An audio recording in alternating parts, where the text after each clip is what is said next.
Tak, jako první recenzi bych představil kolekci Gremlin 1. Je na ní 6 her a koupil jsem si to hlavně kvůli 3 z nich. Kvůli stavitelské strategii Utopie, kvůli fotbalovému manažeru Premier Manager 97 a kvůli závodní hře Hardcore 4x4. Ale jsou tam i další hry.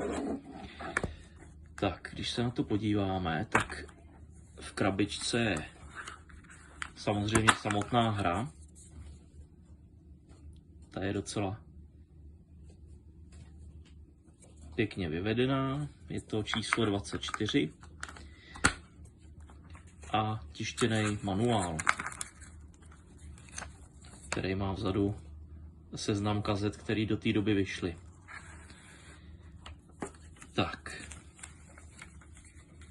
Je tam nějaké povídání.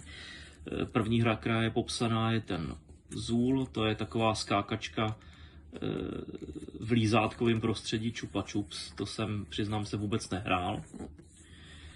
Je tam Actual Soccer Fotbal, který je opravdu skvělej. Má pěknou grafiku, ale je poměrně těžký, oproti třeba fotbalu, který je vestavěný na tom Taito Super Pocketu.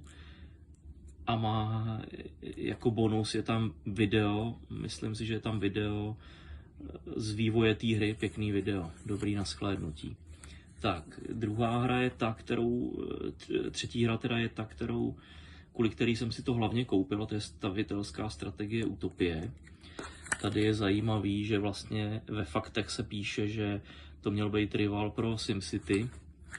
To si teda úplně nemyslím, ale to nevadí. Je to velice zajímavý, vlastně musíte si udržovat to vesmírné městečko, je tam nějaké těžení a pěstování potravy a tak dále, plus nějaký obranný systémy.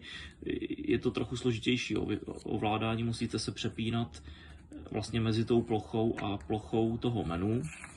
Já jsem si na internetu stahl celý český manuál, protože tady je jenom takový základní jednoduchý představení, co je co jsou jaký budovy, ale ta hra je poměrně složitá, ale o to je zábavná, o to je zábavnější.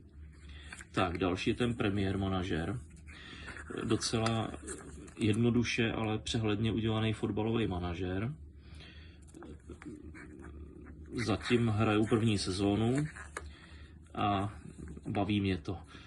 Možná maličko problém s penězma, moc jich není, je to tak na jeden přestup za sezónu, ale vybíráte si tam sponzory, můžete tam mít třeba sponzora Evercade, což je vtipný, tady je to vidět. Je to poměrně propracovaný a opravdu to funguje, jo, že když vystřídáte hráče v průběhu zápasu, opravdu to má nějaký vliv. Pak je ta závodní hra Hardcore 4x4, ta se mi líbila hlavně kvůli grafice, opravdu graficky je pěkná, i když jsou tam některé prostředí, kde je to docela nepřehledný. Je to zábavná hra, ale nemá nějaký, i přestože tam jde nastavit vlastně nějaký turnaj, tak zase tak propracovaná není. Pak je tam nějaká základní logická hříčka, Brain Bender, ale nastavování nějakých zrcadel, laserů do cesty, to se přiznám, mě moc nebaví. Tak, to je k téhle kazetce asi všechno. Jednotlivé hry, nebo některé hry z ní vám potom zrecenzuje Matildák. Ahoj.